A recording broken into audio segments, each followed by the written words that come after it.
In this discussion about how to build uncertainties in the evaluations, what we are going to discuss, number one, we look at what is value and what is valuation. And I can mention at this point in time, friends, value is very simple. Definition of value is very simple. Value is utility of an asset. Value is utility of an asset. An asset or an object that has utility will have a value. An object that does not have utility will not have a value. So this is the simplest definition that I can share as far as the value is concerned. And value is nothing but utility. What is valuation? Valuation is converting utility of an asset in terms of money is valuation. Converting the uh, converting utility of an asset in terms of money is valuation. So that is the simplest definition again as far as the valuation is concerned. Now, why do we do valuation? And that's a very interesting question. Why do we do valuation? And answer, of course, is very simple. We do the valuations because we have to take decision. We have to take decision, and that is the reason why we do the evaluation. I'm sure every one of us, by experience, will know it.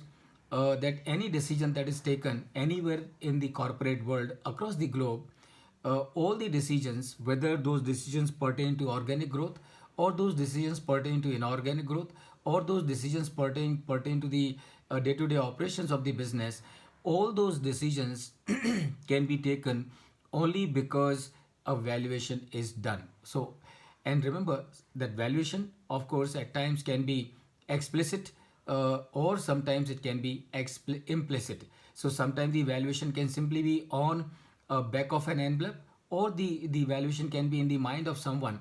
But without doing the valuation, we can never, or no corporate can ever take a decision. And that is the reason, friends, as to why do we do the valuation. Now, the next question is what we aim to achieve through the valuation process. So देखिए अब मैं we are valuation professional and we are doing the valuation for our clients. So the client has an objective and we also have an objective. So what is the objective that the client has? The client has the objective of getting an information which is going to help him take a decision that he is contemplating in his business. As far as we are concerned as valuation professional, what is our objective? What is that we try to aim to achieve through the process of valuation? And that is we try to achieve something that is known as fair value. So whenever all of us are doing any valuation anywhere for any client of any asset, ultimately what is that we are trying to find out through the process of valuation?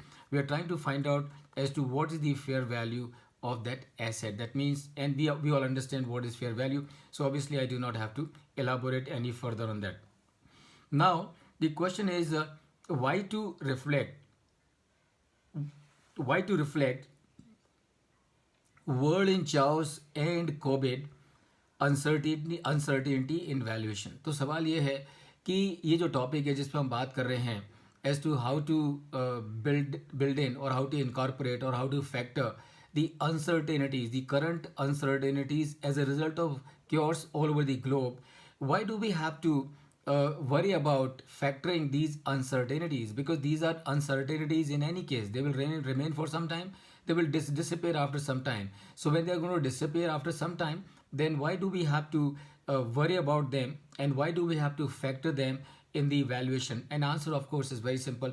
We need to factor all these uncertainties resulting as a consequence of world in chaos and the COVID, and that is because we have to give a fair value. We have to give the fair value of an asset that we are trying to value.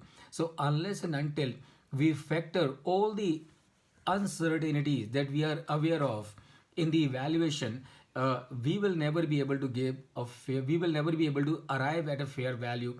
And if we are not able to arrive at a fair value, we will not be able to give a fair value to our client. And if we give a value which is not fair value to our client, obviously the decision that the client will take is going to be wrong, and then the whole process and the whole purpose of the evaluation is completely defeated. So therefore, it is for this reason that we need to worry about incorporating or building or factoring uncertainties of any kind prevailing at any time, at any stage into the valuation that we do. Now, friends, remember, we are, uh, we used to say that we are in a view का world. तो बहुत सारे लोग कहते थे कि भाई हम जिस दुनिया में हैं वो कौन सी दुनिया है, वो व्यू का दुनिया है. व्यू का दुनिया का मतलब क्या है? व्यू का दुनिया का मतलब है volatile, uncertain, complex, and ambiguous.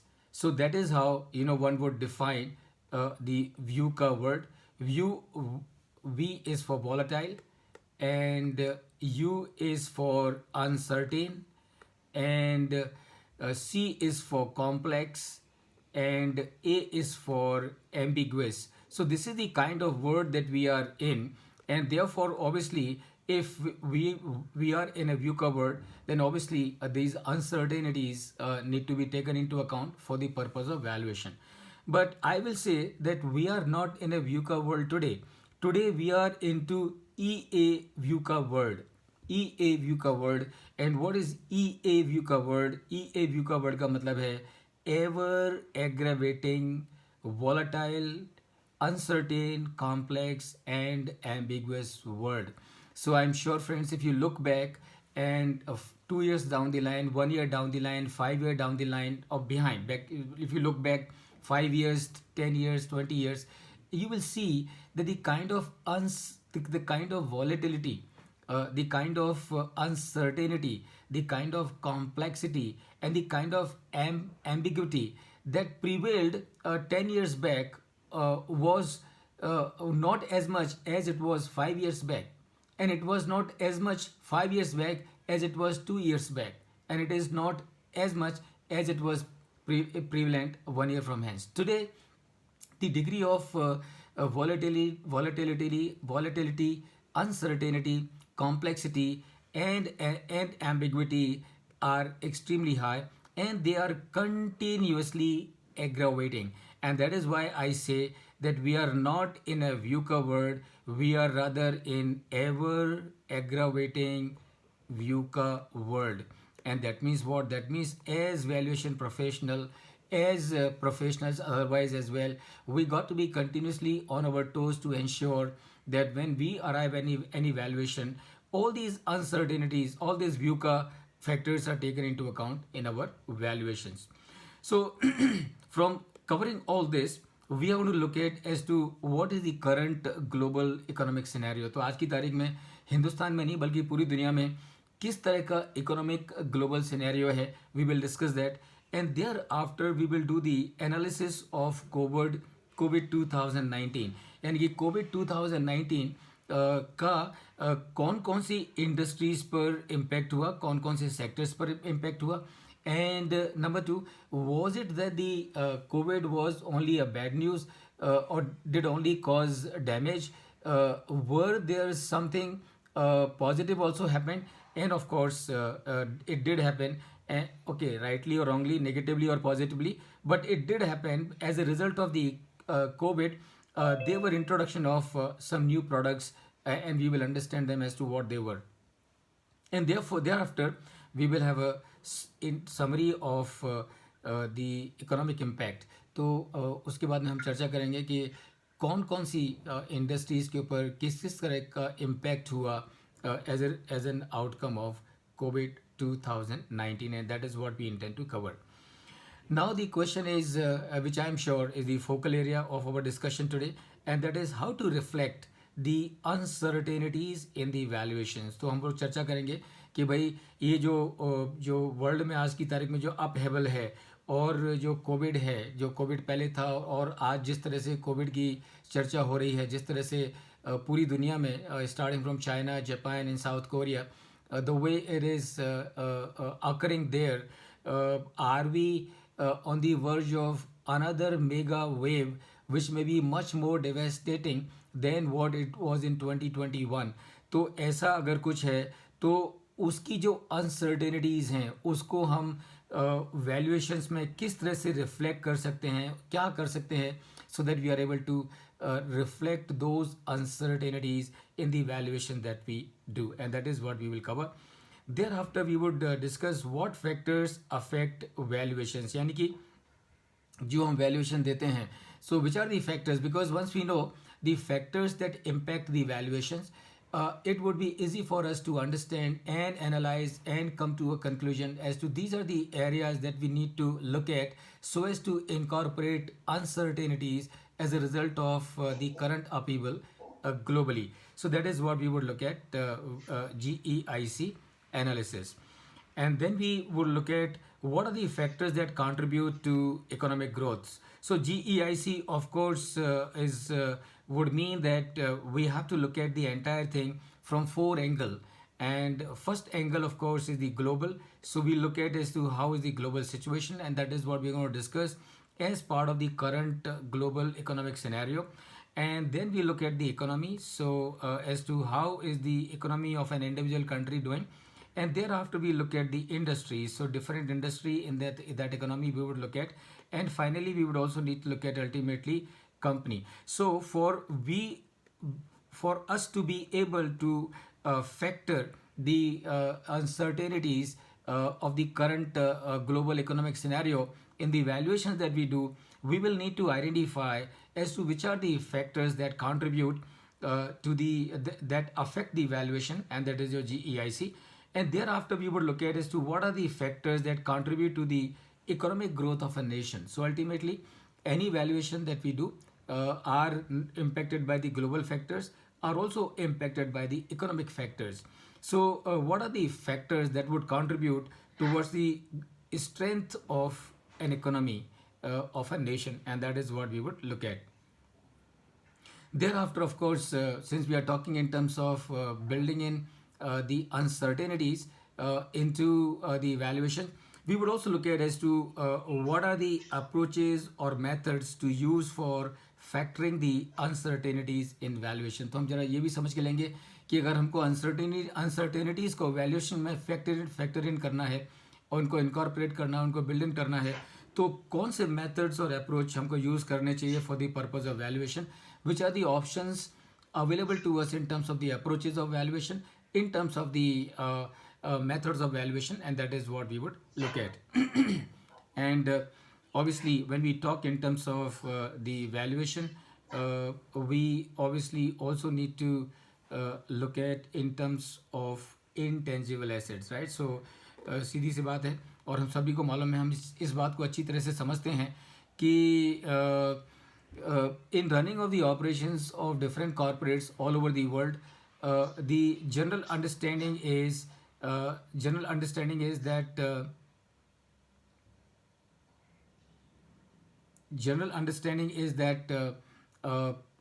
the businesses are run on the strength of the tangible assets, but the effect of life is that it is not on the strength of tangible assets alone.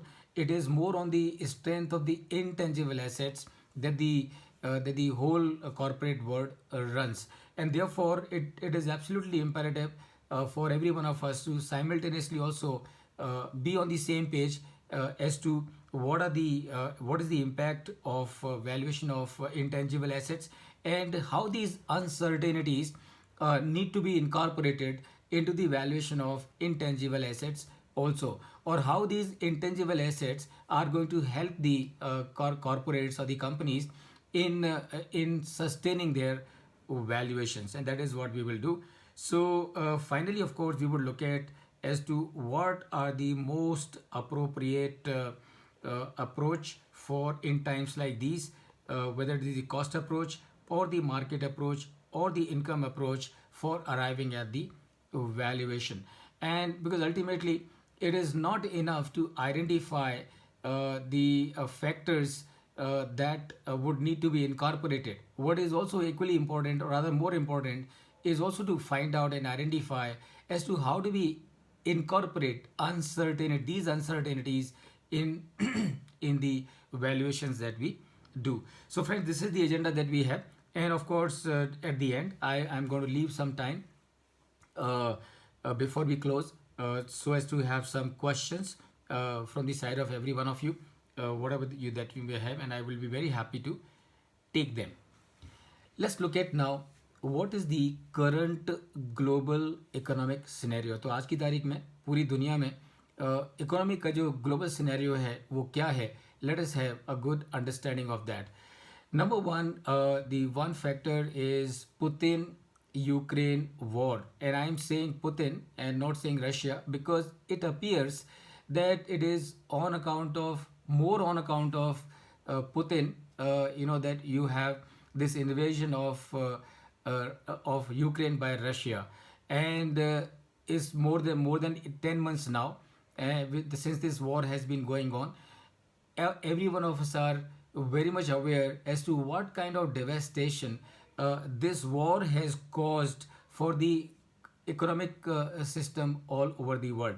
So that's number one. Number two is the China's corona crisis, and friends, that is where we really have to be very very cautious, not only as a nation but also as individuals. Because I'm sure you will remember it was in the month of December 2019 when things were very safe and secure as far as our country was concerned. There were only talks going on about some lockdowns happening in China, and that was the only thing that was discussed here in India as far as the corona was concerned. And today, unfortunately or incidentally, we are again in the month of December only. The only thing that has changed is the year. Earlier it was 2019, and today we are on December 2022, and that is exactly 3 years down the line. And what is even worse is the situation that was prevalent at that time in December 2019 in China was not as worse as it is made out to be. And therefore, if the danger of corona that percolated from China to the rest of the world, if that is again to repeat, the devastation that it is going to cause is really going to be all pervasive. And that is the reason why there is an absolute need not only for the nations but also every individual to be cautious about it, to be careful about it, to be vigilant about it, to be safe and secure about it.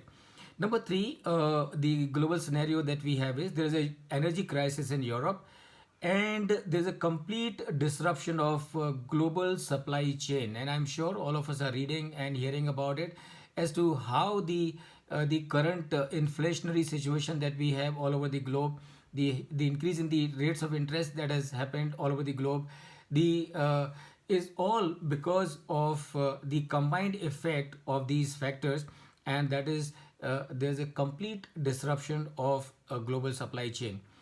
As far as India is concerned, unfortunately or incidentally, one of the factor reason that goes against us is over reliance on China for raw material supply or for many industries. Or this is one factor that goes adversely as far as India's economy is concerned. Of course, we are trying to come out of it. We are trying to reverse it. So the government is doing everything possible under the sun so as to ensure that over reliance on China for the supply of many of the raw materials which many of the industries that have to depend on, that is reduced. But that is one factor that is there. One more factor that is contributing for the global upheaval as far as the economic scenario is concerned. Number five is number six is expansionist attitude of Russia, China, and few other countries. Now this is something, remember, is the root cause of the upheaval that we have all over the globe, and that is the expansionist attitude of some of these countries. Russia wants to control Ukraine. China wants to control Taiwan. Now, these tendencies, unfortunately, are not good for the continuous global stability. Now, factors like the expansionist attitude on the part of some of the countries, that is one of the major reason for the instability that spreads all over the world. But that is what is happening. And okay, next is global terrorism. then short-sighted leadership in many geographies. Friends, here I would like to mention that when it comes to leadership, leadership का मतलब क्या है?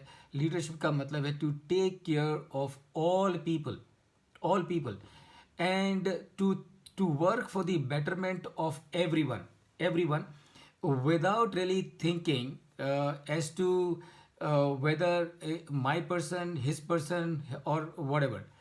Unfortunately, when you look at these expansionist attitudes in Russia, in the leadership of Russia and in the leadership of China, you realize that this is not good for the global peace. This is not good for the global stability. But that is a factor which is causing this current global economic upheaval.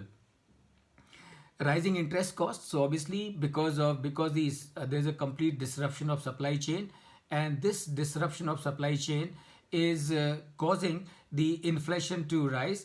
And also the since the inflation is rising, then the central banks of the respective countries, in order to control the inflation, what they do, they increase the rates of interest. And when they increase the rates of interest, the corresponding impact, of course, is going to be adverse as far as the valuations are concerned, and it is also going to be a negative impact on the GDPs of the respective countries. And since it is impacting the GDPs of the respective countries, that means the economies are getting affected adversely, and therefore the valuations of the companies also get affected uh, adversely. Now, fear of impending recession globally, that we've been hearing about for quite some time. Attitude to fleece the retail investor.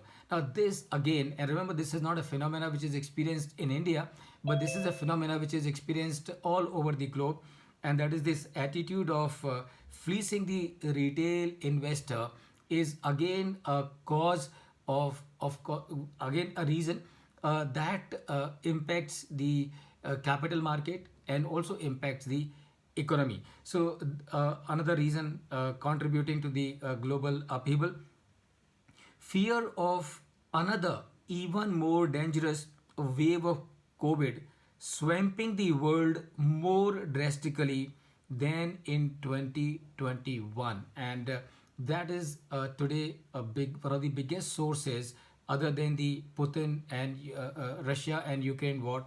This is another factor which is contributing for the global upheaval.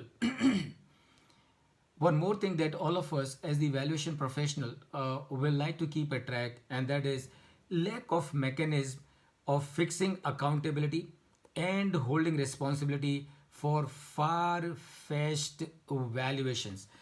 And this is another reason which needs to be taken care of.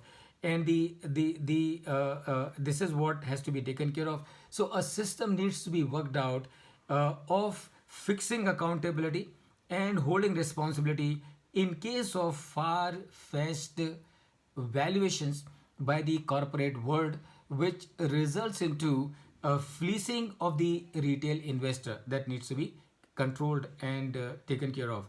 And finally, of course, friends, we look at the impact analysis of COVID. We look at the impact analysis of COVID.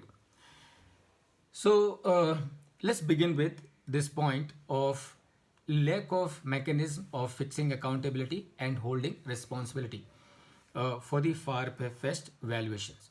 What are we talking about? So we are talking about the valuations, and we are talking about how to incorporate the uncertainties as a result of the global upheaval. And that's where I would like to discuss with you, and that is there has to be a mechanism to fix the responsibility and hold accountability for the far-fetched valuations. And why do I talk about this? And I talk about this because I'm sure all of you would be aware of this. If you look at the recent history of the IPOs that we have had in this country, how are the valuations of those companies going currently for the IPOs which came out, which were brought out by different companies in this country? And here I am sharing with you some numbers of about 15 companies. There have been many such companies, but I'm talking about 15 companies. So number one is Paytm. So Paytm, एक रुपए का face value का share, the issue price was 2,155, and currently it is ruling at 548 rupees. So the currently Paytm share is trading at a discount of 75%. And remember, ये 10 साल पुरानी बात नहीं है, 20 साल पुरानी बात नहीं है, 40 साल पुरानी बात नहीं है, 15 साल पुरानी बात नहीं है, 5 साल पुरानी बात नहीं है. This is just 1 year back. So 1 year back, a company comes out with a public issue at an issue price of 2,155.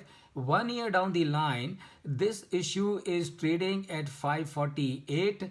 And the even worse thing is, the same company that issued the share of 1 rupee at 2,155 about a year back, now this company is now offering to buy back these shares at a price of rupees 600.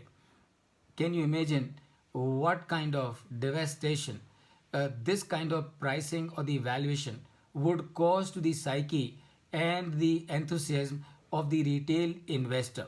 So this is one. This is I'm just highlighting one example, just to emphasize as to these kind of issues also need to be taken care of.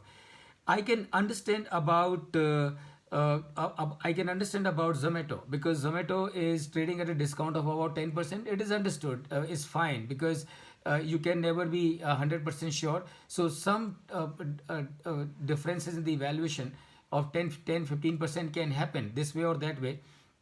75% is humongous. 96%, Reliance Power is trading at a discount of 97%. And you have a company called Car Trade Tech trading at a discount of 70%. You have a company called Fino Payment Banks trading at a discount of 67%. You have a company called Krishna Diagnostics trading at a discount of 51%. You have a company called Surdo Small Finance Bank trading at a discount of 67%. You have a company called Coffee Day Enterprises trading at a discount of 85%. And you have a company called JP Infratech trading at a discount of 98%. And of course, you got a Star Health trading at a discount of 32%. Now, we are talking in terms of the uncertainties as a result of the global economic upheaval. But this is another aspect that needs to be taken care of. Some accountability has to be fixed by someone, by the regulator, as to if a company is coming out with an IPO, what kind of what sanctity are we talking when about the valuation. So ये अगर इतना discounting हो रहा है एक साल के बाद में 75% का, तो वो वैल्यूएशन का मीनिंग क्या है, वो वैल्यूएशन का मीनिंग क्या है. और अगर उस वैल्यूएशन का मीनिंग नहीं है, तो किसी ना किसी ने तो जिम्मेदारी लेनी चाहिए. And that is another factor friends that has to be incorporated into the valuation. Just to share with you some more input on this, according to the Economic Times data, 100 out of 164 IPOs since 2008 are currently trading below their issue price. यानी कि 164 IPOs में 2008 से लेके अब तक एक करीब 164 IPOs में से 100 IPOs are trading below the issue price. अब मैं समझ सकता हूँ कि 4 या 164 में से 4, 5, 10, 15, 20 अगर below the IPO price trade करें, it can be understood. But remember, it is 100 out of 164, so almost about 60% of the or rather 1/3 of the 2/3 of the issues are trading below their price. That means what? That means something is wrong in the pricing of these IPOs and or the valuations of these IPOs, and that also needs to be factored in when we are looking at the valuations. And it does not stop here. Of the remaining stocks that have given positive returns, only 44 companies have given double digit return.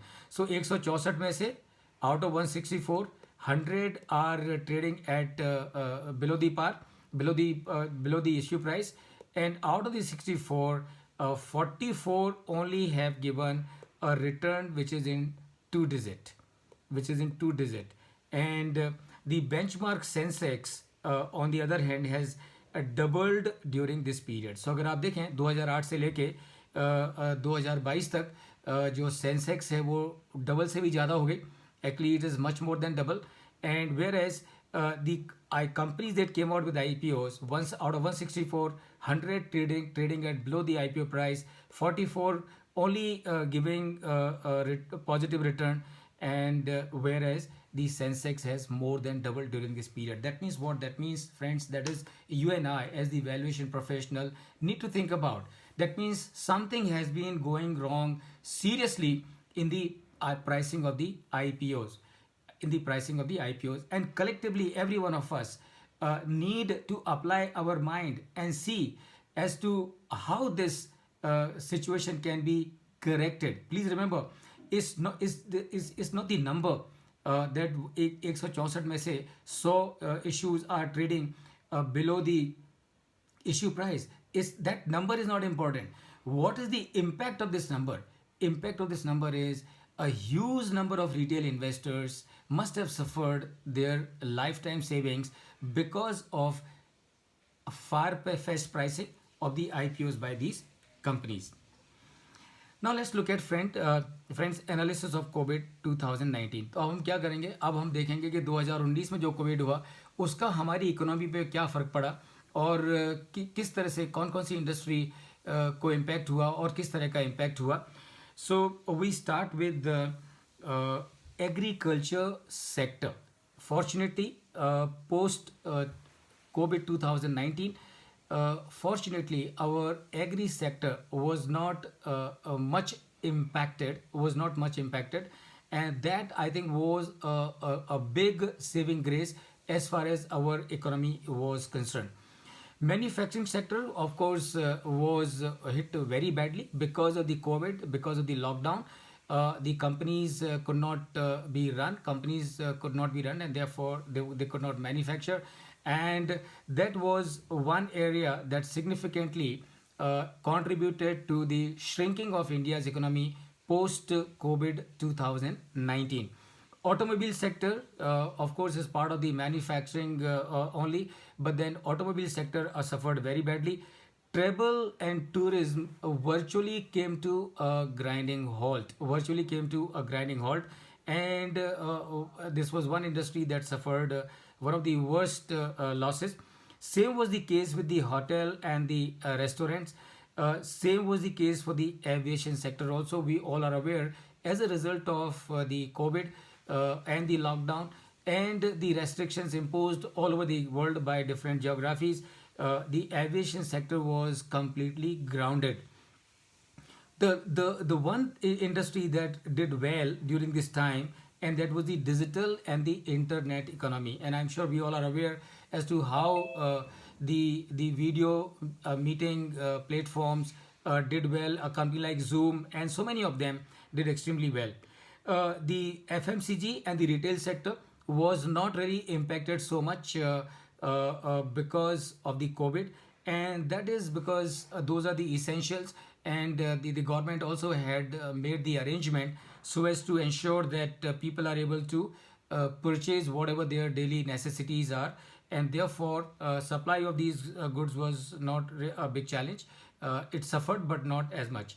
Specialty chemicals did very well, and the reason behind as to why did the specialty chemicals did very well, because the drug industry or the pharma industry also did very well, because the post COVID there was a huge demand for the drugs and tablets and medicines, as we all know, and that required specialty chemicals, and therefore the specialty chemicals did very well. Healthcare sector also did very well, but again there was a negative impact on the restricted sports, music festivals, theaters and movies, as they were completely closed during the period of COVID. And IT sector was one sector, though there was a constraint on the top line of the IT sector, but the bottom line of the IT sector remained unaffected relatively. And why is that so? That is because despite the fact there was a lockdown, the IT sector did not require people to be present on the shop floor of the factories to produce. The IT personnel could operate sitting at home and therefore thereby contribute to the operations of the IT companies. So as a result of that, two things happened. Number one, their top line may not have expanded because of the scenario that the whole world was in, but their bottom line was not affected adversely, and that is because since it was work from home for all employees of all the IT companies, as a result of that, the overheads of all these IT companies shrank like anything, and therefore the cost went down.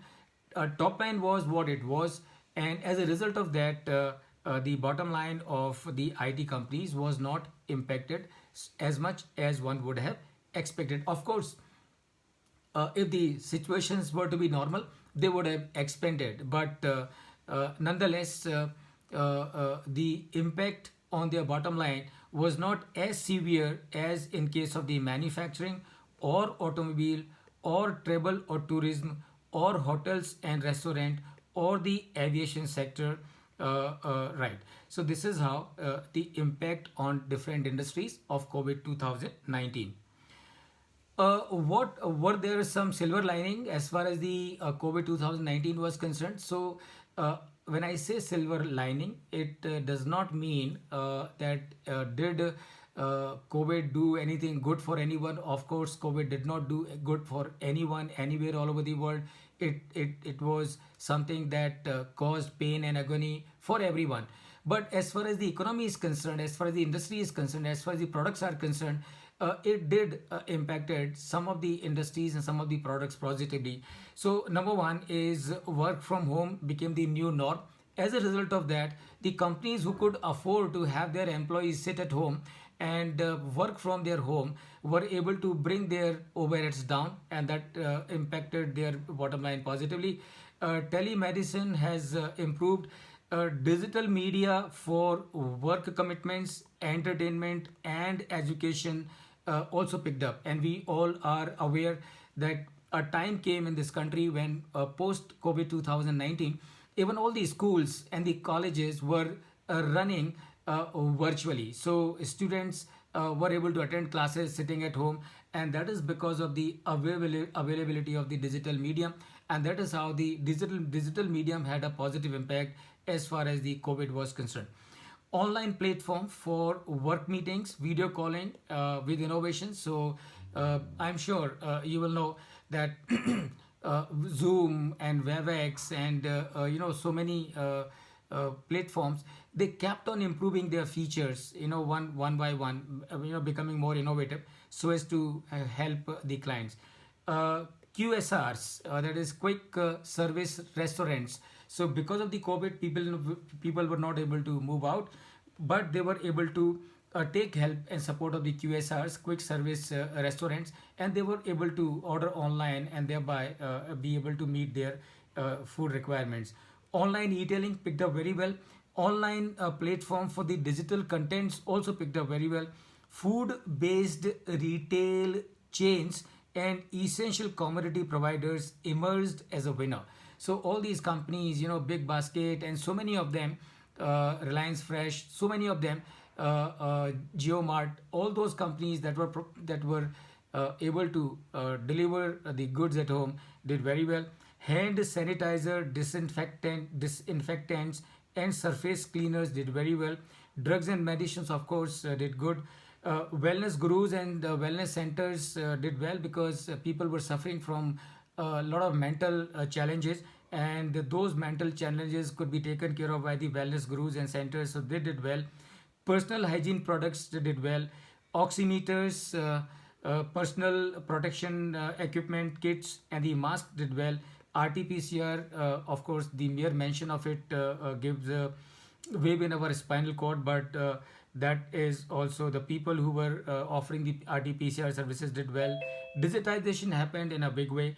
Internet and video platforms also picked up very well, and then of course home shopping delivery services also did very well. So this was these were the products or the industries or the sectors or the companies or the platforms which could have a positive impact as a result of the COVID 2019. So this is how, friends, things have this is how one would analyze the impact of COVID 2019 as far as the industry is concerned and as far as the introduction of new products is concerned.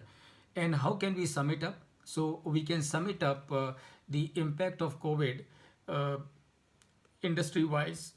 So basically, the impact of the COVID can be put into four groups. Number one, industries where there was a minimal impact, industries where there was moderate impact, industries where there was significant impact, and industries where there was positive impact. So minimal impact was in case of consumer staples, technology, and utilities, for the obvious reasons, because this is something you have no choice. You got to have it. You have to have it, and therefore these were the areas where the impact was absolutely minimal.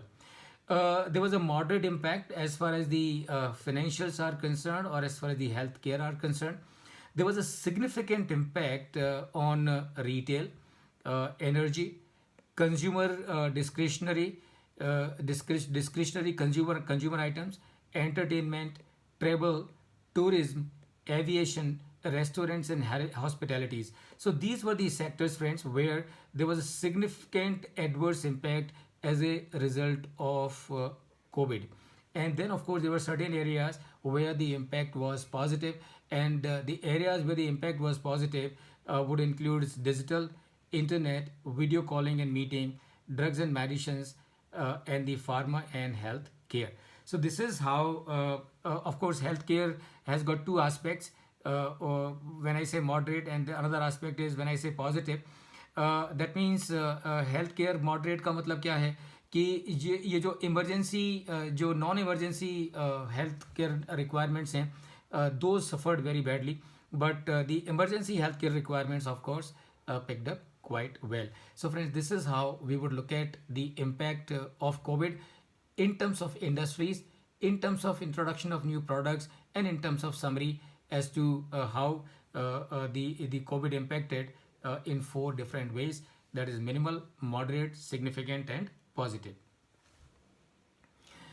Now, in this background of the economic scenario which is prevalent today globally, and in this background of what happened post COVID 2019, and in this background of the fact that the danger or the fear of COVID hitting the world again, in the combined background of these three factors, how to reflect uncertainty in valuations, and that is the challenge that every one of us as valuation professional has.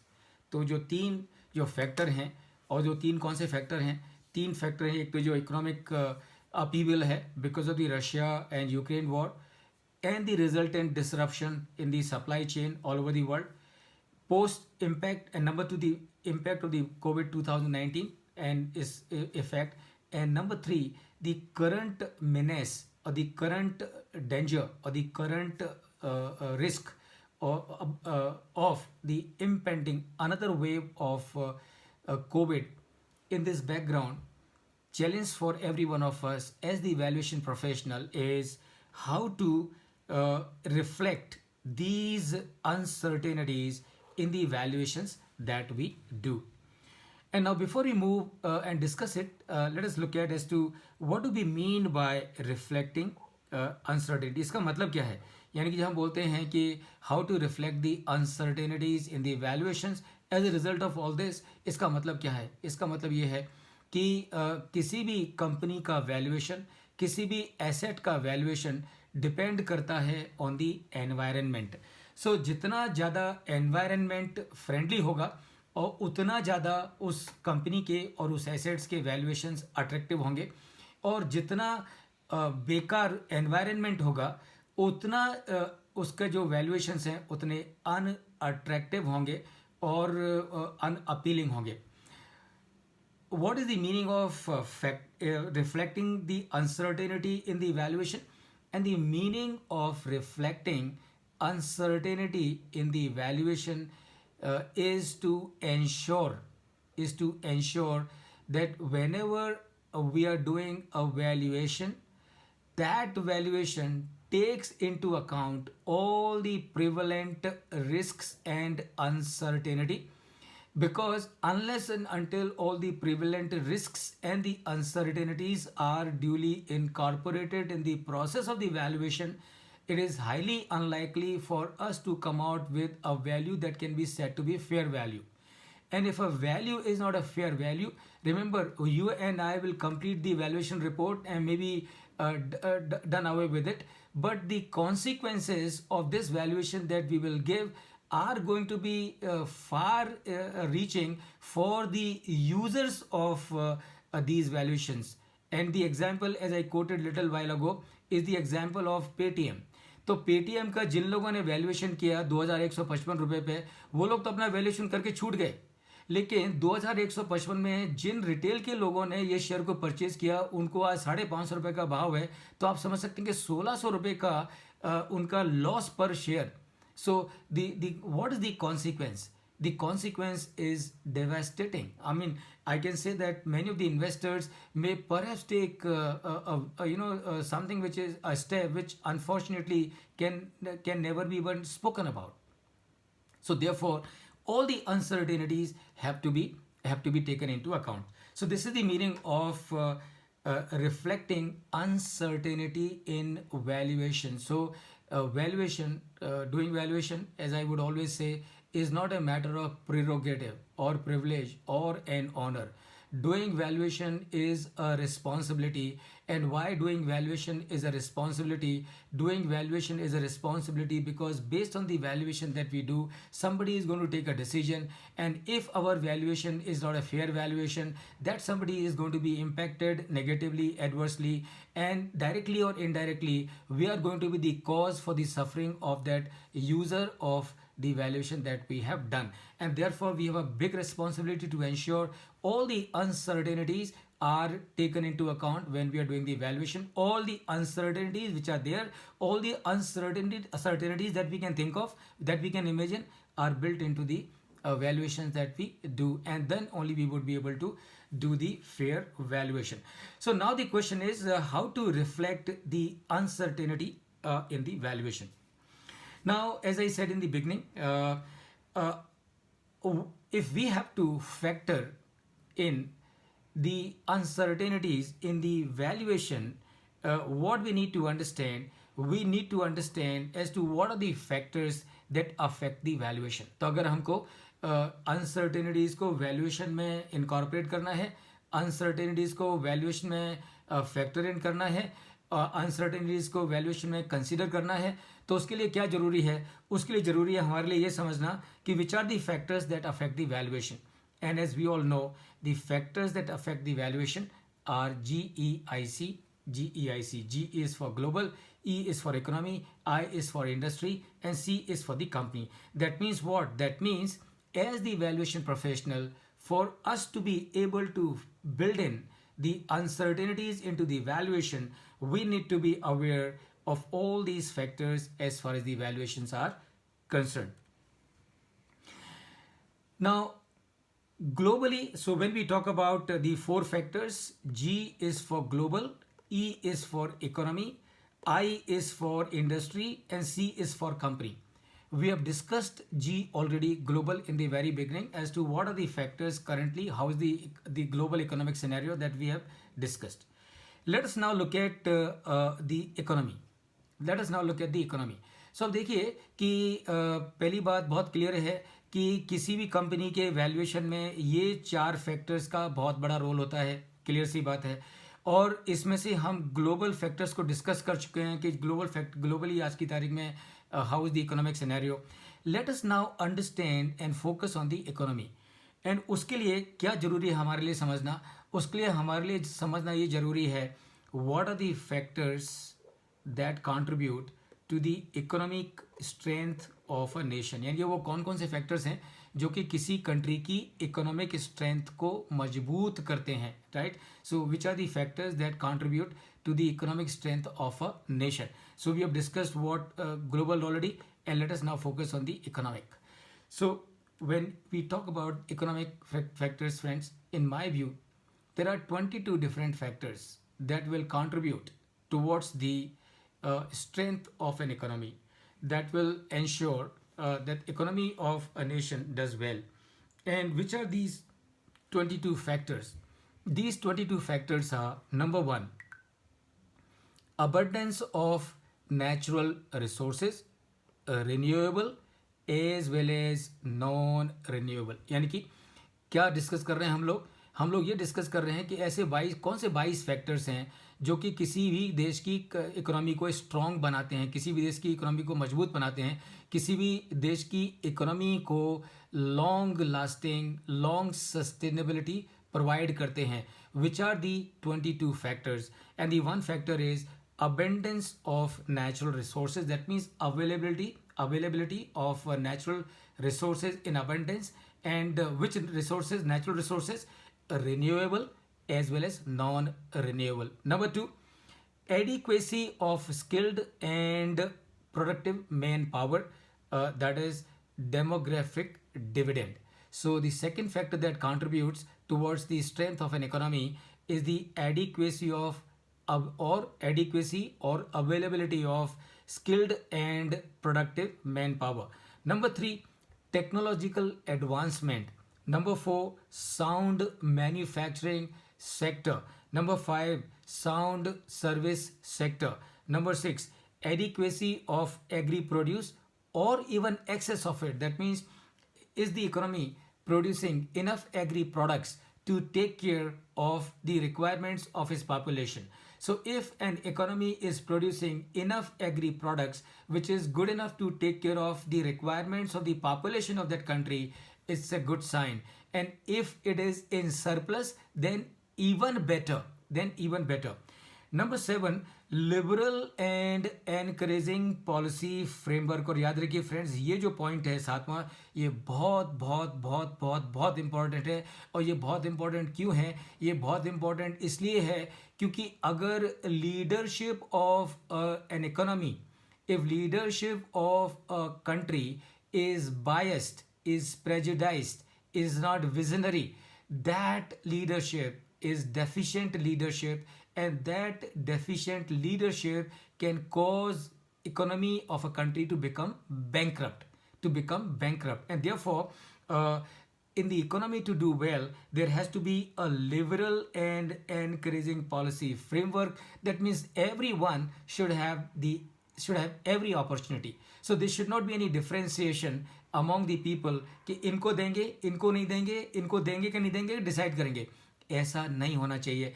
And that's your seventh factor, that is liberal and encouraging policy framework. Number 8, competitive environment. So सीधी सी बात है, अगर आपके यहाँ पे liberal and encouraging policy framework है for promoting the economic advancement of the country, the competitive environment is going to happen by itself. And please remember, if there is a competitive environment in the economy, then it is going to result in efficiencies all and everywhere. Why? Because when it is competitiveness, so obviously the best will be given by everyone, and that can happen only when you have a liberal and encouraging policy framework. Number 9, accountable political system.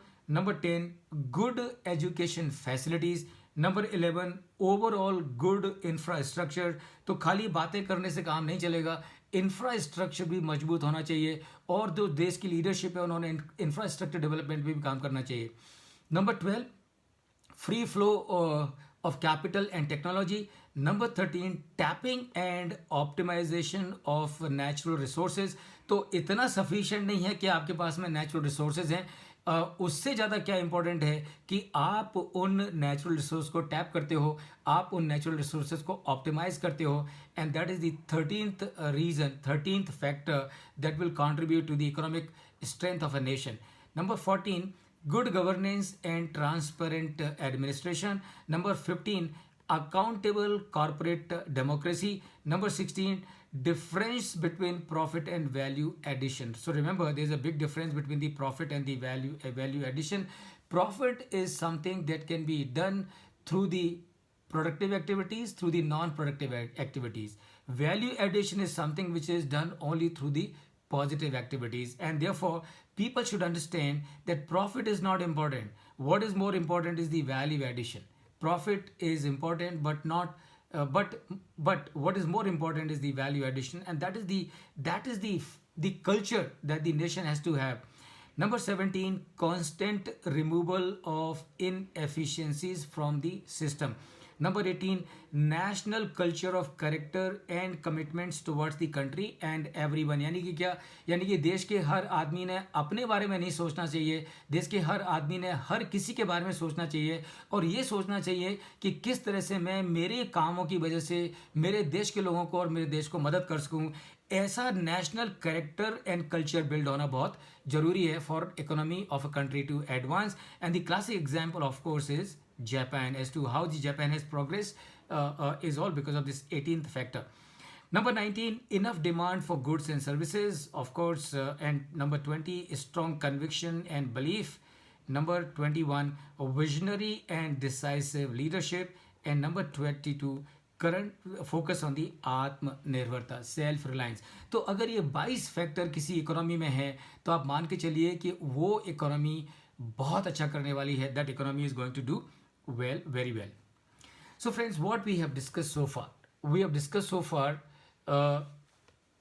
what are the how is the global economic scenario, and then we have also discussed as to how did the impact of COVID-19 happen in this country on the industries, on the products, and on overall basis.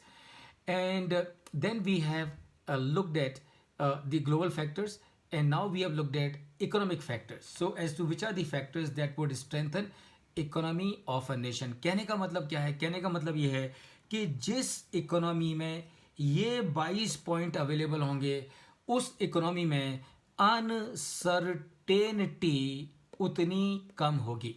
जिस economy में ये 22 factor मजबूत होंगे उस economy में uncertainty उतनी कम होगी. और याद रखिए, जितनी अनसर्टेनिटी कम होगी इसका मतलब उतनी रिस्क कम होगी, और जितनी रिस्क कम होगी उतना वैल्यूएशन और ऊपर जाएगा. And that is your of the second aspect of the GEIC analysis. So friends, at the global level situation is quite precarious, and it will always remain so, and it is more because of deficient leadership than anything else. तो जो हमने global scenario की बात करी शुरू में, वो जो सिचुएशन है वो प्रिकेरियस है, और वो सिचुएशन आने वाले दिनों में भी प्रिकेरियस ही रहने वाली है. और उसका कारण और कुछ नहीं है, उसका कारण ये है deficient leadership of some of the countries who have a narrow vision, or rather they have no vision, who have a parochial way of looking at the things, the leaders who work only for their personal egos and not for the betterment of the people of their country, forget about the people of the world. So until the time we have these kind of deficient leadership prevalent anywhere in the world, the upheaval in the global economy will continue to happen. It cannot be ruled out. And why it cannot be ruled out? Because the root cause of the global upheaval is all these deficient leadership. Remember, the world can fight against any risk or any crisis of corona. But what is really difficult to fight the risk that arise from deficient leadership. So that is your global level. In terms of the national level, friends, अगर आप देखें तो आप notice करेंगे कि ये जो 22 factors which contribute towards strengthening economy of a nation, fortunately, if you look at these factors and if you look at these factors,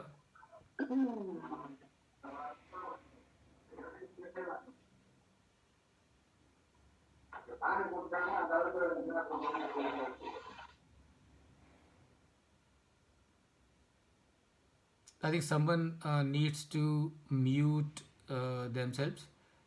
Okay, good. So if you look at India's economy and if you look at these 22 factors, you will see that these 22 factors are very much applicable as far as India's economy is concerned. That means what? That means globally the situation may be precarious, but as far as the national level is concerned, as far as the economy of India is concerned, we are quite well poised to take off for a real quantum leap in all round progress. So if we continue to encash all these 22 strengths that we have, we are there to take a quantum leap as far as the all round progress is concerned. Now what we need to do, now we need to focus the remaining two factors, and those two factors are industry and company. So those two factors are industry and company, and let's look at them one by one. So industry and company analysis for uncertainty in valuation. तो जब हमें valuation करना है, global scenario we have understood, economic scenario also we have understood as to how to factor the uncertainties resulting from the global scenario, how to factor in the uncertainties resulting from the national economic factor scenario. Fortunately, nothing much to worry about on that front. What we need to look at is from the perspective of industry and from the perspective of company, and that is what we will do. So, how to factor in uncertainty in valuation from the perspective of industry? तो मेरा ये कहना है, examine the situation in view of current global chaos, post COVID 2019, and impending danger of another wave using these tools that we have. तो अगर हमको uncertainty को build करना है into the valuation, globally we understand situation is bound to be precarious. Nationally we understand the situation is quite well poised. Industry wise जिस company का हम valuation कर रहे हैं, so we will need to look at कि जिस company का मैं वैल्यूएशन कर रहा हूँ वो कंपनी किस इंडस्ट्री को बिलोंग करती है, वो कंपनी किस इंडस्ट्री को बिलोंग करती है, और ये अनसर्टेनिटीज़ को वैल्यूएशन में इनकॉर्पोरेट करने के लिए मुझे क्या करना होगा, मुझे माइकल पोर्टर का जो 5 फोर्स का जो मॉडल है उसका इस्तेमाल करना होगा. Meaning what? Meaning I will need to position the company for which I am trying to do the evaluation. I will need to position industry of that company or that company itself into the 5 forces model of Michael Porter, and see as to where does this industry stand as far as the Michael Porter's 5 forces model is concerned. I will also need to see where does this company stand as far as the Michael Porter's 5 forces model is concerned. तो अगर मुझे जब मैं ये Michael porter के model को इस्तेमाल करता हूँ और इंडस्ट्री को उसमें प्लेस करता हूँ, कंपनी को उसमें प्लेस करता हूँ, और जो सिचुएशन इमर्ज होगी तो उससे मुझे मालूम पड़ेगा कि इस कंपनी में कितनी रिस्क्स हैं और वो रिस्क को मुझे मेरे वैल्यूएशन में बिल्ड करना पड़ेगा. This is what I will be able to identify. So that is number 1. That is what we will need to do. Number 2, we will need to see as to the position of the industry and the company in terms of Boston Consulting Group Matrix. तो जिस company का मुझे valuation करना है और वो जो industry है उसको मैं क्या करूँगा, उसको मैं फिट करूँगा किस में, बॉस्टन कंसल्टिंग ग्रुप मैट्रिक्स में, और देखूंगा कि ये कंपनी ये industry Boston consulting group matrix में कहाँ फिट बैठती है और मेरे वैल्यूएशन में उसका मुझे क्या ट्रीटमेंट करने की ज़रूरत है. Number 3, we will also use the SWOT of the industry and SWOT of the company to identify the uncertainty areas and to find out as to what are the uncertainties that need to be incorporated in the evaluation by doing the SWOT. And please remember, the SWOT analysis I will do not only for the industry but also for that company. Number 4, look at from the industry life cycle analysis कि ये जो life cycle industry का जो life cycle है उसमें ये industry कहाँ fit होती है, और उसके हिसाब से मुझे मालूम पड़ेगा कि what uncertainties I need to build in my valuations and finally of course is the product life cycle. तो मुझे देखना होगा कि जो जिस कंपनी का मैं वैल्यूएशन कर रहा हूँ उस कंपनी के जो प्रोडक्ट्स हैं वो प्रोडक्ट लाइफ साइकिल में कहाँ फिट होते हैं, क्योंकि वो प्रोडक्ट लाइफ साइकिल में जहाँ फिट होते हैं उससे डिपेंड करेगा कि वो कंपनी की रिस्क कितनी है, उस कंपनी की अनसर्टेनिटीज कितनी है, that I need to build into my valuations. Thereafter, having looked at all these five tools which are available to every one of us for identifying the risk, and please remember ये हम जो कर रहे हैं ये हम जो post Covid 2019 scenario में कर रहे हैं। तो ये 5 टूल्स को स्टडी करने के बाद then what I do, I will need to look at the company. और कंपनी के लिए, कंपनी का मुझे देखने के लिए क्या करना पड़ेगा, I will need to do analysis of 8 key aspects of financial performance in post Covid scenario. So company से रिलेटेड जो रिस्क्स हैं, अनसर्टेनिटीज़ हैं, उनको आइडेंटिफाई करने के लिए what will I do, I will use the 8 key aspects of financial performance. तो मैं उस कंपनी को जिसका कि मैं वैल्यूएशन कर रहा हूँ उस कंपनी को 8 की एस्पेक्ट्स पे एग्जामिन करूँगा, चेक करूँगा, और उससे मुझे मालूम पड़ेगा कि ये कंपनी की रिस्क और अनसर्टेनिटीज़ कितनी हैं जो कि मुझे मेरे वैल्यूएशन में इनकॉर्पोरेट करने की ज़रूरत है। Then what we do, then we test Covid sensitiveness of the industry and the company. जैसा कि आपने शुरू में देखा, कुछ कंपनियां हैं जो कि कोविड से इम्पैक्ट हुई, कुछ कंपनियां हैं जो कि कोविड से पॉजिटिवली इम्पैक्ट हुई। सो मुझे फिर से ये देखना पड़ेगा कि जिस कंपनी का वैल्यूएशन मैं कर रहा हूँ वो कंपनी कोविड के लिए कितनी सेंसिटिव है, वो कंपनी ग्लोबल अपहीवल के लिए कितनी सेंसिटिव है, वो कंपनी रशिया और यूक्रेन के वॉर की कॉन्सिक्वेंसेस के लिए कितनी सेंसिटिव है। That is what I will need to identify and do the COVID sensitiveness of test the COVID sensitiveness of the company and also of the global upheaval. Thereafter, what I do is evaluate companies' hedging preparedness against COVID and other kind of risk. So जब मैं valuation करूंगा तो मैं क्या देखूंगा, मैं ये देखूंगा कि ये जो कंपनी की रिस्क्स हैं as a result of covid, as a result of global upheaval, as a result of other risks, what is the preparedness of this company for hedging all these risks, and that is what I will look at. And then I will look at company's backup plan against the liquidity and the financial crisis, कि naturally अगर वापस से Covid आता है तो what is going to happen, a lot of companies will run into the difficulty of the liquidity. So हम देखेंगे कि वो कंपनी लिक्विडिटी क्राइसिस को हैंडल करने के लिए कितनी तैयार है और वो कंपनी फाइनेंशियल रिस्क को भी हैंडल करने के लिए कितनी तैयार है। यानी कि उस कंपनी का लेवरेज कितना है, उस कंपनी की बोरोइंग कितनी है। जितना ज़्यादा उस कंपनी का लेवरेज होगा, जितना ज़्यादा उस कंपनी की बोरोइंग होगी, जितना ज़्यादा उस कंपनी का डेट होगा, उतना ज़्यादा वो कंपनी फाइनेंशियल रिस्क प्रोन होगी, उतना ज़्यादा वो कंपनी लिक्विडिटी क्राइसिस में एंटर करने की पॉसिबिलिटी होगी। And finally, of course, friends, what we will do, focus on use of income approach, which factors cash flow, cost of capital, and return and risk trade off. So this is how we will we will identify the uncertainty factor from the perspective of industry and from the perspective of the company, and be able to then incorporate all this by use of income approach of the valuation. How will that happen? Let us look at them one by one.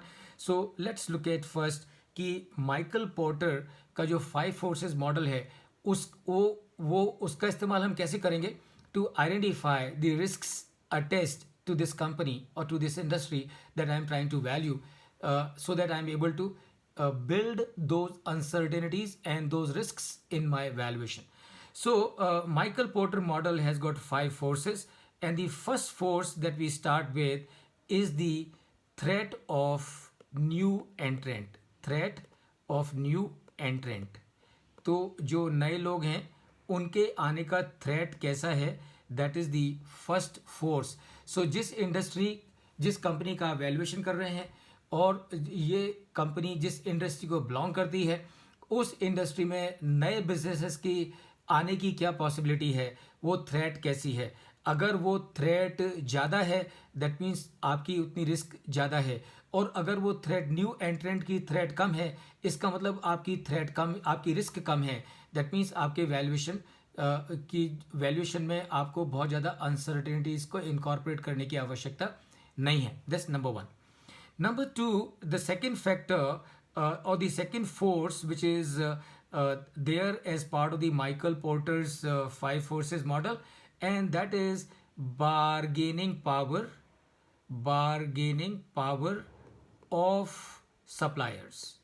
तो ये आप जिस company का valuation की बात कर रहे हैं, उस कंपनी के की जो बार्गेनिंग पावर है विसा भी दी सप्लायर, किसकी बार्गेनिंग पावर स्ट्रांग है? क्या इंडस्ट्री की बार्गेनिंग पावर स्ट्रांग है या फिर जो जो सप्लायर्स हैं उनकी बार्गेनिंग पावर स्ट्रांग है? एंड आप समझ सकते हैं अगर सप्लायर्स की बार्गेनिंग पावर स्ट्रांग है, that means your company is at a risk. The third force that is applicable in case of Michael Porter, and that is the bargaining power of customer. Meaning what? Meaning, does the company have to depend on the customer or the customers got to depend on the company? And I'm sure you can very easily understand. तो अगर customer depend करते हैं company के ऊपर तो company की उतनी risk कम है, लेकिन अगर company depends on the customer, that means customers have a better bargaining power, that means this company has a big challenge, big risk that will need to be incorporated. The fourth fact force is the threat of substitute products. Threat of substitute products, यानी कि जो company आपका जो आप जिस company का जो product है, can that product be easily replaced by the substitutes? And I'm sure you can understand, if it can be easily substituted by the product can be substituted by any substitute, which means company is at a risk. And finally, the fifth force is intra firm rivalry, यानी कि इस industry में जो कंपनियां हैं उन कंपनियों का आपस में राइवलरी कैसी है? राइवलरी बहुत ज़्यादा है, बैड साइन. राइवलरी कम है, it is a good sign. So number one and remember this Michael Porter five forces model you can not only use for the purpose of checking as to how is applicable, how it is applicable to the industry, but you can also see as to how it is applicable to the company. And this is how you will be able to identify the risks and the uncertainties attached as far as your company is concerned. So let me give you an example. अगर एक company है जहाँ पर कि new एंट्रेंट की threat strong है, यानी कि नए एंट्रेंट्स उस इंडस्ट्री में बड़ी आसानी से आ सकते हैं, और supplier have the bargaining power and customers also have the bargaining power, and number four, threat of substitute is very strong, and therefore intra firm rivalry also very strong. सीधी सी बात है, अगर नए एंट्रेंट्स आसानी से आ सकते हैं, suppliers are in a dictating position, customers are in dictating position, and there is a threat of substitutes any time, तो जो भी कम इंडस्ट्री में प्लेयर्स हैं, the rivalry among those players is going to be very intense.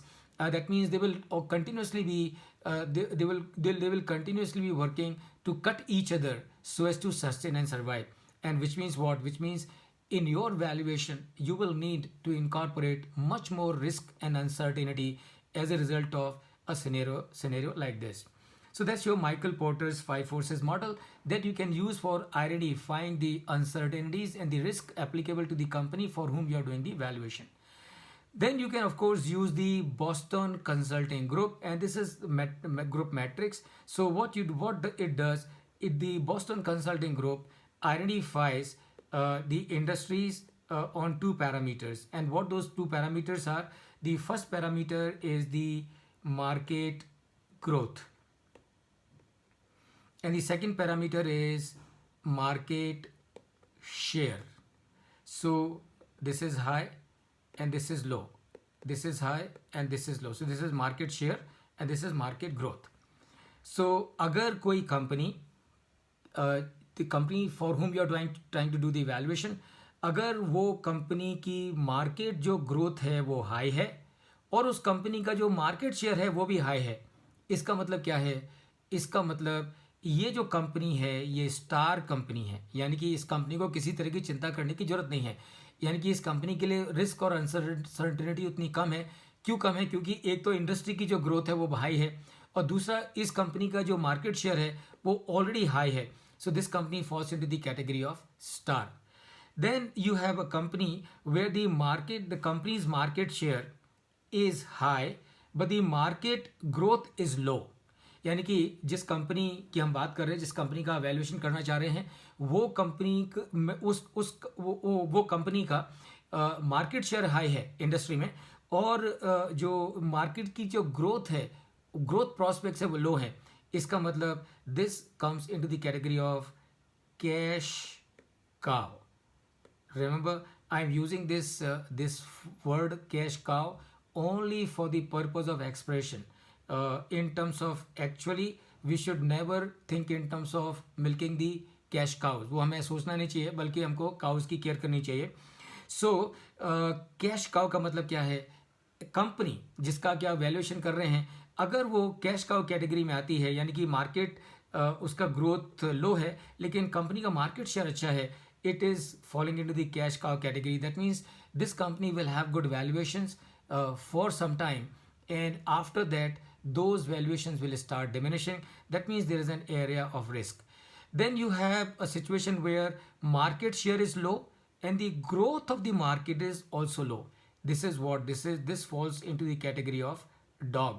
And dog का हम क्या करते हैं? डॉग को हम भगाते हैं, इजंट इट? सो अगर जिस कंपनी का वैल्यूएशन कर रहे हैं, अगर आप उसको बॉस्टन कंसल्टिंग ग्रुप मॉडल में फिट करते हैं और आप देखते हैं कि उस कंपनी का जो मार्केट शेयर है वो लो है और कंपनी जो इंडस्ट्री का जो ग्रोथ पॉसिबिलिटी वो भी लो है, इसका मतलब ये जो कंपनी है it falls into the category of dog. That means what? You shoo them away. So what you do with the dogs? You shoo them away. And likewise, what this company should do, this company must get out of it. If this company has to get out of it, that means what? This company has got more uncertainty and more risk associated, and that is what you will need to build into your valuations. And finally, you have a situation where the market growth is high, market growth potential is high, but the market share is low, and this falls into the category of question mark. And इसका मतलब क्या है?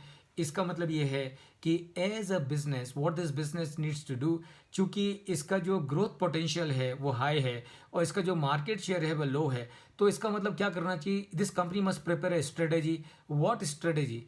Prepare a strategy to increase its market share and move from the question group to the star group.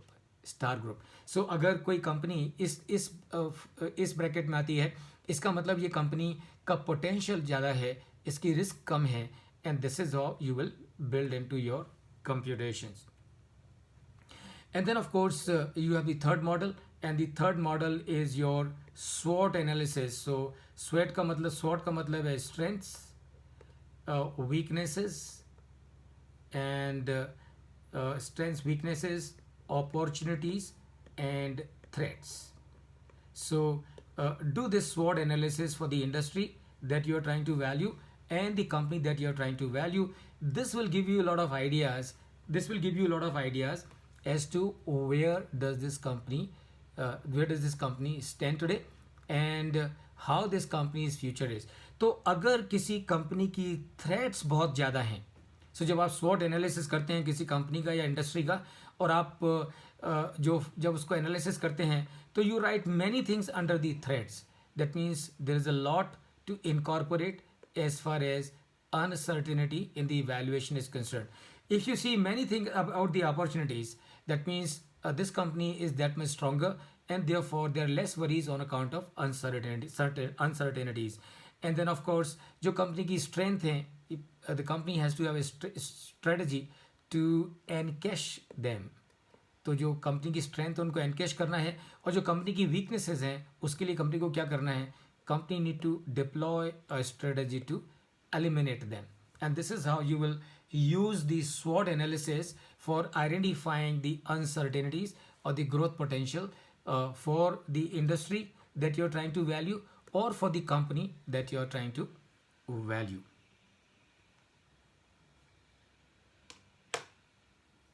Just let me take a water break for 1 minute.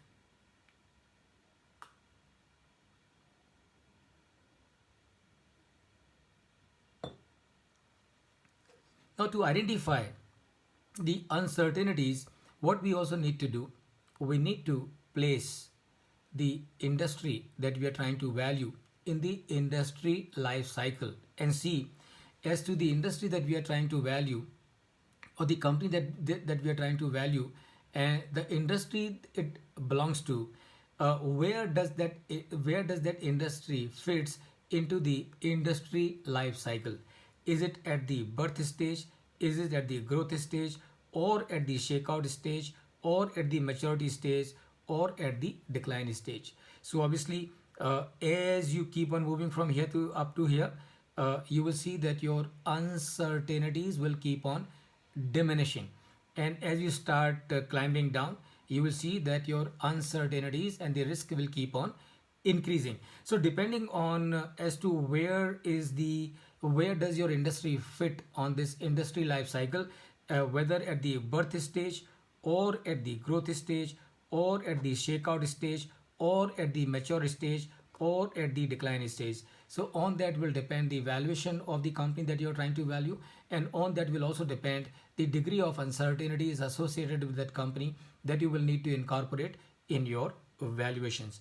So not only you look at from the perspective of industry life cycle, but you also look at from the perspective of product life cycle. So क्या करना है आपको, अब ये जो है this industry life cycle is for identifying the uncertainties with regard to the industry as a whole, and this product life cycle is with regard to the uncertainties associated with regard to the products of the company. And again here you got a stage of introduction, growth, maturity, and decline, and it will be applicable in the same way as we discussed. So as the keep on moving from intro stage to maturity, the level of uncertainties will keep on reducing, and that means the valuation will keep on increasing. Please remember, there is a direct relationship between the uncertainty and the valuation. Lesser the uncertainty, higher the valuation. Higher the uncertainty, lesser the valuation. So as you keep growing from the intro to the maturity, your valuation will keep on rising, and once you cross the maturity stage and you keep on declining, then your valuations will keep on declining. And that means what? That means you will have more uncertainties associated when the product of the company is at the decline stage of the product life cycle. Accordingly, you will need to build this uncertainty as part of your valuation. Now, having looked at the industry from using the Michael Porter's 5 forces model, and then the Boston Consulting matrix, and then the SWOT analysis, then the industry life cycle and the product life cycle. तो ये जो 5 tool हैं, इन 5 tools को use करके हमने मालूम किया कि इंडस्ट्री की क्या पोजीशन है, जिस इंडस्ट्री का हम वैल्यूएशन कर रहे हैं या जिस कंपनी का हम वैल्यूएशन कर रहे हैं, और ये कंपनी जिस इंडस्ट्री को बिलोंग करती है उसकी क्या पोजीशन है. ये आइडेंटिफाई करने के बाद the next thing that we do, we need to now focus on the company. तो ग्लोबल कर लिया, इकोनॉमी का कर लिया, उसके बाद में इंडस्ट्री का कर लिया. Now what where we need to focus, we need to now focus on the company, यानी कि कंपनी की फाइनेंशियल परफॉर्मेंस कैसी है in post Covid scenario, in post Covid scenario. And I will say if we have to assess, evaluate any company for the purpose of identifying uncertainties and risks in that company in post-COVID scenario or otherwise, there are 8 different things that we will need to look at, so as to find out as to how is the financial performance of this company, or how is the financial performance of this company likely to be in future. So which are these 8 factors? These 8 factors are, number 1 is look at the profitability and performance of the company. And how do we look at the profitability and the performance of the company? Remember, we can look at the profitability and the performance of the company from 3 different perspectives. You can look at from many perspectives, but broadly 3 different perspectives, जिसके angle से आप एक company की profitability और performance को evaluate कर सकते हो, so as to identify the uncertainties and the risks associated with that company so that you are able to incorporate them in your valuation. So what these three angles are, the first angle is sales. तो हम किसी भी company की profitability को, उसकी financial performance को assess कर सकते हैं from the perspective of sales, and that's where you will calculate your gross profit ratio, your net profit ratio, your EBITDA margin ratio, your EBIT ratio, and so on and so forth. Then you can look at the profitability of a business from the perspective of capital provider. क्या मतलब है कहने का मतलब ये है कि जिन लोगों ने बिजनेस को कैपिटल दिया है उन लोगों के पर्सपेक्टिव से कंपनी की प्रॉफिटेबिलिटी कैसी है, कंपनी की परफॉर्मेंस कैसी है.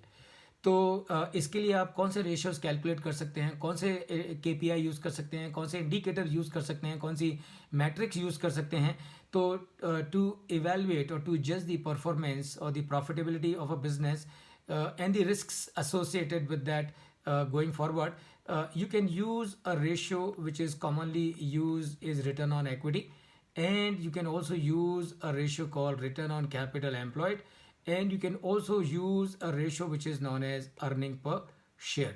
So this is what you can do to find out and evaluate the performance of the company from the perspective of profitability and from the perspective of capital provider. And the third angle is from use of assets, यानी कि ये company अपनी assets को कितना effectively use कर रही है, वो तीसरा एंगल है. और उसके लिए आप कैलकुलेट कर सकते हैं return on investment. So that is number one factor, friends, that you will analyze of a company so as to be able to judge as to how is the company, how are the uncertainties associated with the company, how are the risks associated with the company. Number two, you can look at the liquidity, and liquidity of course is very simple, is the ability of a business to take care of its short-term obligations, and that's your liquidity. So liquidity का मतलब क्या है? Liquidity का मतलब है short term solvency, यानी कि क्या ये कंपनी शॉर्ट टर्म में इसकी जो शॉर्ट टर्म ऑब्लिगेशंस हैं जो कि अगले 12 महीने में इस कंपनी ने पे करने हैं, क्या ये कंपनी उनको डिस्चार्ज करने में कैपेबल है. And remember, liquidity post covid, during covid has been a very critical factor. यानी कि जो कंपनियां कोविड के समय में लिक्विड रह सकीं उन कंपनियों को सस्टेनेबिलिटी का प्रॉब्लम नहीं हुआ. लेकिन जो कंपनियां during the Covid period could not maintain their liquidity, those companies came into serious trouble. And that is what is the second thing that you would look at as part of the 8 key aspects analysis of a company, and that is your liquidity. Number 3, look at the solvency. And what is solvency? Liquidity of course is ability to take care of the short-term obligations. Solvency will mean ability to take care of all the obligations long-term as well as the short term. तो क्या company के पास में long term and short term liabilities को, obligations को discharge करने की capability है? So that will give you an idea about the solvency. So what is the solvency? If I can tell you, जैसे कि liquidity is short term solvency is long term liquidity. यानी कि क्या company long term में liquid है, यानी कि क्या कंपनी अपने सारे ऑब्लिगेशंस को पे कर पाएगी. That is what is factor number 3. Factor number 4, efficiency in utilization of the fixed assets. Ultimately remember, किसी भी कंपनी की परफॉर्मेंस डिपेंड करेगी कि वो कंपनी अपनी असेट्स का कितना अच्छा इस्तेमाल करती है. So that is factor number 4. Factor number 5 is efficiency in working capital management. Factor number 6 is effectiveness in working capital management. And I'm sure a question may come to your mind as to how do you differentiate between the point number 6 and point number 5. So point number 5, efficiency in working capital management का क्या मतलब है? इसका मतलब ये है कि आप कितना कम से कम इन्वेंट्री मेंटेन करते हो, इसका मतलब है कि आप कितना कम से कम रिसीवेबल्स मेंटेन करते हो। इसका मतलब कि आप कितना कम से कम कैश या बैंक बैलेंस का बैलेंस मेंटेन करते हो। यानी कि जितनी आप इन्वेंट्री कम मेंटेन करके चलते हो, जितनी आप रिसीवर्स कम मेंटेन करके चलते हो, जितने आप बैंक बैलेंसेस कम लेके चलते हो, इसका मतलब आपकी कंपनी उतनी ज़्यादा एफिशिएंट है in the management of the working capital. अगर आपकी कंपनी बहुत ज़्यादा इन्वेंट्री कैरी करती है, अगर आपकी कंपनी के जिस जिस कंपनी का वैल्यूएशन कर रहे हैं वो कंपनी के रिसीवर्स बहुत ज़्यादा हैं, वो कंपनी का बैंक बैलेंस बहुत ज़्यादा है, इसका मतलब that company is managing is working capital in a highly inefficient manner, and that is a bad sign, and that means that company will have more risk. Effectiveness का मतलब क्या है कि आप कितना जल्दी अपने इन्वेंट्री को टर्न अराउंड कर पाते हो, आप कितना जल्दी अपने रिसीवेबल्स को रिकवर कर पाते हो, and that is your effectiveness in working capital. And the factor number 7 is the financial leverage. और इसका मतलब क्या है? इसका मतलब यह है कि इस कंपनी ने कितना डेट लिया हुआ है, कितना लोन लिया हुआ है, कितना कर्जा लिया हुआ है, कितनी इस कंपनी की बोरोइंग है, and that will give us N idea about the financial leverage. And remember, friends, financial leverage, don't look at the financial leverage ever in isolation. Don't look at the financial leverage ever in isolation. Look at the financial leverage in conjunction with EBITDA of the business. यानी कि company के का खाली debt equity ratio मत देखिए, company के debt equity ratio, company का जो फाइनेंशियल लेवरेज है, see it in terms of the EBITDA. क्या मतलब है कहने का मतलब ये है कि अगर एक कंपनी की एबिडा स्ट्रांग है, अगर एक कंपनी की एबिडा मजबूत है, अगर एक कंपनी की एबिडा काफ़ी ज़्यादा है, तो अगर वो कंपनी का फाइनेंशियल लेवरेज ज़्यादा है तो परवाह नहीं। एंड क्यों परवाह नहीं? क्योंकि अल्टीमेटली आपकी जो मेन वरी है अबाउट द फाइनेंशियल लेवरेज, आपकी जो मेन फाइनेंशियल रिस्क है, it comes from your ability or inability to be able to service the debt that you have taken. So if your EBITDA is good, you would be able to service your debt very easily, and therefore even if your debt equity ratio is very high, it's not going to be a matter of concern. But if your debt equity ratio, if your financial leverage is moderate, if your EBITDA is low, that means you are in trouble. That even though your debt equity ratio is low, even your financial leverage is low, लेकिन अगर आपका EBITDA कम है, इसका मतलब you are in trouble, because जैसे ही आपके EBITDA थोड़ी सी श्रिंक होगी तो आपका जो फाइनेंशियल रिस्क है वो आपको तकलीफ देगा। And factor number 8 is find out the post Covid EVA. And what is EVA? EVA is economic value analysis. That means what? कैसे मालूम करेंगे ईवीए मालूम करेंगे आप ईवीए लीजिए और फिर रिटर्न ऑन कैपिटल एम्प्लॉयड लीजिए और फिर कॉस्ट ऑफ कैपिटल एम्प्लॉयड लीजिए। तो जब आप रिटर्न ऑन कैपिटल एम्प्लॉयड में से कॉस्ट ऑफ कैपिटल को माइनस करते हैं तो जो आपके हाथ में बचता है that is known as EVA. And what is EVA? EVA is economic value added. Economic value added. अगर आपका रो से 15% है, आपका 100 से 10% है, इसका मतलब आपका ईवीए पॉजिटिव है 5%। दैट मीन्स आपकी कंपनी इकोनॉमिक वैल्यू क्रिएट कर रही है, न कि अदरवाइज। लेकिन अगर आपका रो से 10% है और आपका 100 से 15% है, इसका मतलब आपका ईबीए -5% है। इसका मतलब क्या है? इसका मतलब है कि आपकी कंपनी वैल्यू क्रिएट नहीं कर रही है, आपकी कंपनी इकोनॉमिक वैल्यू डिस्ट्रॉय कर रही है। तो अगर आपकी कंपनी, यानी कि जिस कंपनी का वैल्यूएशन कर रहे हैं, वो इस कैटेगरी में आती है, तो ऑब्वियसली इसका मतलब ये है कि इस कंपनी को अनसर्टेनिटीज़ बहुत ज़्यादा हैं, इस कंपनीज को रिस्क बहुत ज़्यादा हैं, and those risk and the uncertainties will need to be taken care of. लेकिन अगर आप किसी कंपनी का वैल्यूएशन कर रहे हैं जिसका ईबीओ +5% है, और अगर आप उसको कंपेयर करें पिछले 2-3 सालों से, और अगर आपको मालूम पड़े कि ये कंपनी का ईवीए हर साल बढ़ते जा रहा है, दैट मीन्स दिस कंपनी जिसका क्या वैल्यूएशन कर रहे हैं स्ट्रांग है, और इस कंपनी का वैल्यूएशन अट्रैक्टिव होना चाहिए, इस कंपनी का वैल्यूएशन अपीलिंग होना चाहिए। So this is what you will do the 8 factor analysis of a company to find out as to what are the risks and the uncertainties associated with the operations of the company and the performance of the company. अब सवाल ये है कि ये uncertainties को build करने के लिए वैल्यूएशन में हमारे पास में कौन कौन से मेथड्स अवेलेबल है, कौन कौन से अप्रोचेज अवेलेबल है। तो हम सभी को मालूम है हमारे पास में इनकम अप्रोच है, हमारे पास में मार्केट अप्रोच है, और हमारे पास में एसेट अप्रोच है। So we all know this very well. And under the income approach हमारे पास में इनकम कैपिटलाइजेशन मेथड है, हमारे पास में डिस्काउंटेड कैश फ्लो मेथड है, और अंडर द मार्केट अप्रोच हमारे पास में कंपेरेबल कंपनी मेथड है, हमारे पास में कंपेरेबल ट्रांजैक्शन मेथड है, और under the asset and cost approach हमारे पास में बुक वैल्यू मेथड है, एडजस्टेड बुक वैल्यू मेथड है, रिप्लेसमेंट मेथड है, और लिक्विडेशन वैल्यू मेथड है।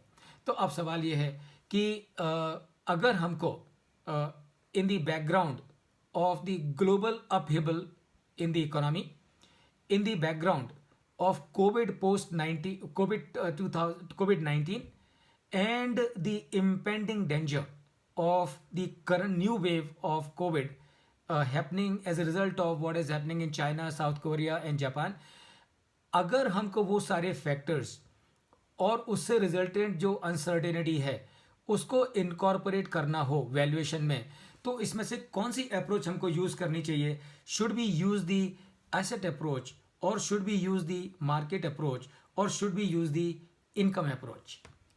तो यहाँ पर मैं आपको बताना चाहूँगा कि there is index 113, and this index 113 is about fair value measurement. और ये जो इंडेक्स 113 है, ये index 113 it does not mandate, it does not stipulate any particular approach that we have to use for the purpose of valuation. What it says is it gives the hierarchy it gives the valuation hierarchy. And what is the valuation hierarchy? The valuation hierarchy, according to Index 113, which is on fair value measurement, it says that if you have to do the valuation of any asset, use number one is level 1 input. And what is level 1 input? Level 1 input का मतलब है quoted price. Level 1 input का मतलब है quoted price. And quoted price is the, according to Index 113 on fair value measurement, quoted price is what you will need to use first. But remember, it is applicable not in case of all the companies, it is applicable only in case of listed companies. So अगर आपको listed company का valuation करना है तो आप coated price use करिए, और अगर आप कोटेड प्राइस यूज कर रहे हैं for the valuation of a listed company, there are no challenges because the quoted price is a product of the market forces. So therefore the quoted price of a company share at any given point in time would have incorporated all the uncertainties and all the risks associated with that company, and therefore you use the quoted price, no issue at all. So all your uncertainties and everything is taken care of. Then it talks about the label 2 input. Now what is label 2 input? Level 2 input का मतलब ये है कि जिस company का valuation करना चाह रहे हैं, which is the case with most of us, हम सब जो बैठे हैं यहाँ पर जो सुन रहे हैं इस प्रोग्राम को, हमारे साथ में more often than not we are doing the valuation of the company which are not quoted. इसका मतलब क्या है? That means we do the valuation of the companies which are either private limited companies और which are public limited companies but not listed. तो उस case में according to the Index 113 on fair value measurement, what is the option that we have? We have the option of using level 2 input. Level 2 input का मतलब क्या है कि अगर आप कंपनी का वैल्यूएशन कर रहे हैं तो यूज ए कंपेरेबल कंपनी मेथड, लेकिन अगर किसी आप ट्रांजेक्शन का वैल्यूएशन कर रहे हैं then use the comparable transaction method. But remember there is a problem, and what is the problem? The problem is कि पूरी दुनिया में it is next to impossible to find a company which is absolutely comparable, and likewise is next to impossible to find a comparable transaction because things are never identical. They will be changing in many ways. तो आप क्या करें? तो of course then you need to moderate your valuation. So identify the reasons for the differences between the target company and the comparable company that you are using for the purpose of valuation of your target company. और उस वो identify करिए कौन कौन से reasons हैं for the differences, और वो डिफरेंसेस के लिए आप जो आपकी वैल्यूएशन उसको मॉडरेट करिए. The third level of input that the index 113 on the fair value measurement talks about, and that is your unobservable input. क्या मतलब है?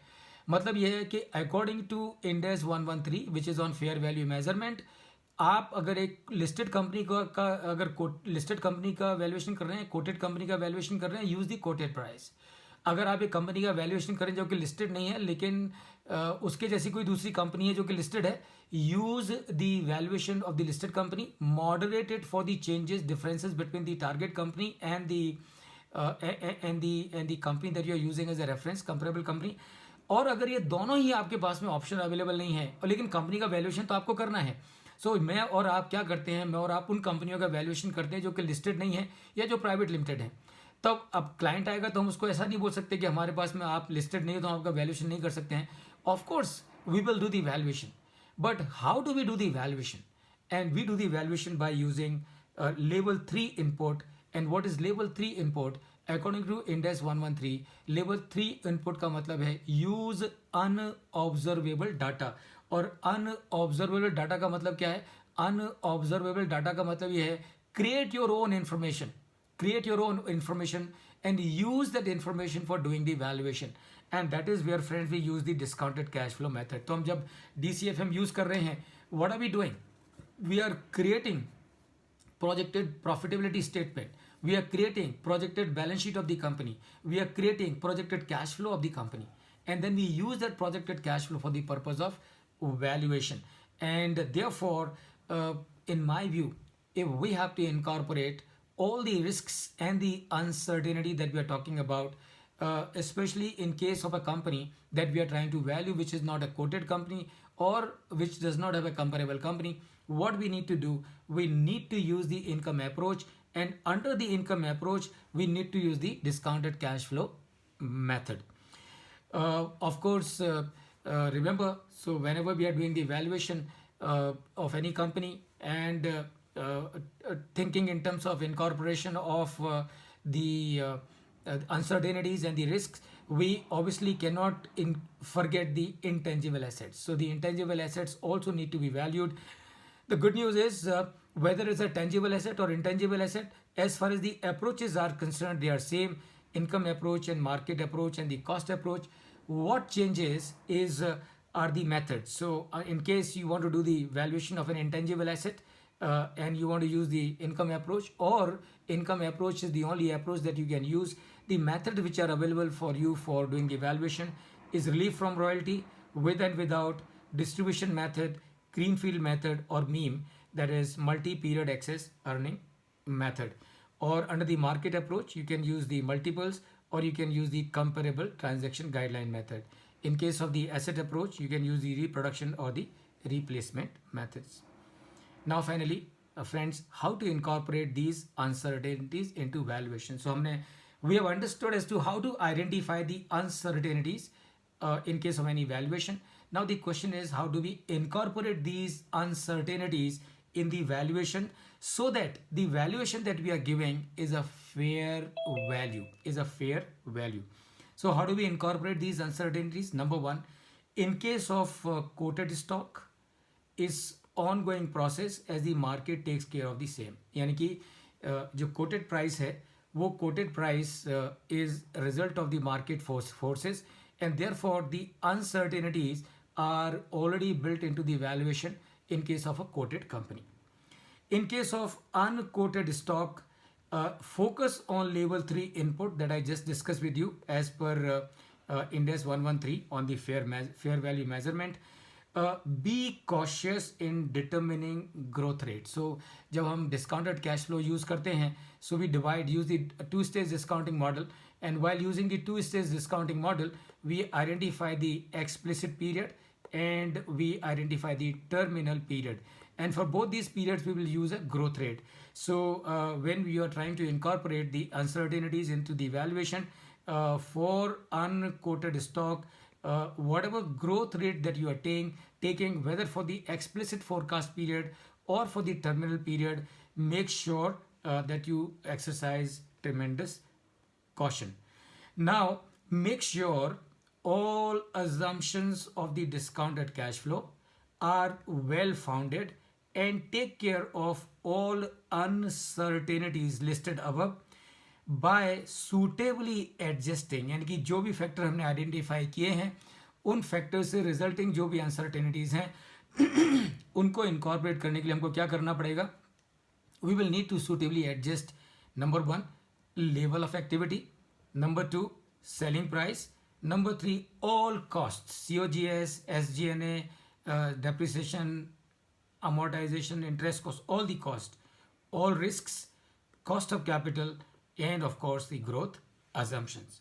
So friends, when we do this, I'm sure this should ensure fair valuation and the given uh, ever aggravating, volatile, uncertain, complex, and ambiguous global economic industry company scenario.